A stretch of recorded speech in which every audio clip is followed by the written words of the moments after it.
حضرت بایزید بستامی کہتے ہیں کہ میں نے اپنی ماں کے آگے ہاتھ جوڑے، میں نے کہا امی تجھے راضی کروں یا رب کو راضی کروں؟ تو اپنے حق مجھے معاف کر دے، اللہ کو میں راضی کر لیتا ہوں۔ ماں نے کہا جاؤ پتر میں اجازت دیتی ہوں۔ گئے جنگلوں میں ذکر و فکر میں لگے رہے، تنہائی میں اس کو یاد کرتے رہے، دن رات ذکر کے چراغ روشن رکھے۔ 12 سال گزر گئے حق کی تلاش میں۔ ایک دن واپس بستام کے قریب سے گزر رہے تھے، خیال آیا چلتے چلتے ماں کو سلام کر جاؤں۔ دروازے کو دستک دینے لگے تو اس خیال نے ہاتھ روک لیا کہ ساری زندگی ماں کو سکھ تو دیا کوئی نہیں، اب دکھ بھی کیوں دینے لگے ہو؟ رات کا ایک پہر بیت گیا ہے، سردیوں کی لمبی رات ہے، ماں بستر میں لیٹی ہوگی، تیرے لیے اٹھے گی، دروازہ کھولے گی۔ دروازے کے ساتھ ہی لگ کے بیٹھ گئے اور ساری رات کاٹ دی، اس خیال سے کہ ماں کو تکلیف نہ ہو۔ جب سحری کا وقت ہوا تو اندر سے جو نالی آتی تھی اس نالی سے پانی آیا، سمجھ گئے میری ماں تہجد کے لیے اٹھی ہے اور وضو کا پانی ہے، تو فوراً دروازے پہ دستک دی۔ اندر سے آواز آئی بیٹا بایزید میں ابھی آئی۔ مائیں بیٹوں کے دستک کے انداز سے جان لیتی ہیں یہ کس بیٹے کے ہاتھوں کا لمس ہے۔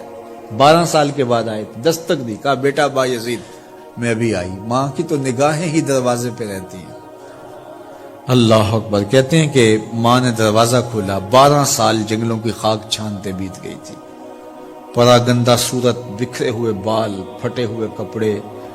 میری ماں کی جب نگاہ میرے پہ پڑی تو اس کی چشمان سے موٹے موٹے آنسو ٹپکنے لگے، اور اس نے ایسے ہاتھ پھیلا کے کہا مالک میرا بیٹا بایزید تیری طلب میں نکلا تھا، تو نے ابھی تک اسے اپنا قرب نہیں دیا۔ حضرت بایزید بستامی کہتے ہیں 12 سال کی ریاستوں سے جو کچھ نہیں ملا تھا ماں کے اٹھے ہوئے ہاتھوں سے مل گیا۔ میں نے کہا مالک میں تجھے کہاں ڈھونڈ رہا ہوں، تو کہاں موجود ہے؟ تو ماں باپ کی رضا اللہ کی رضا کا دروازہ کھولتی ہے۔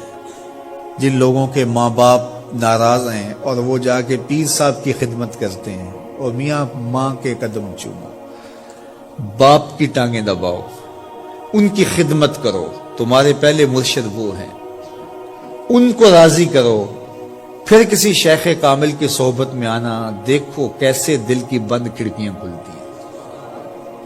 ایک مرشد تو ناراض کر آئے اور دوسرے مرشد سے تمہیں کیا ملے گا؟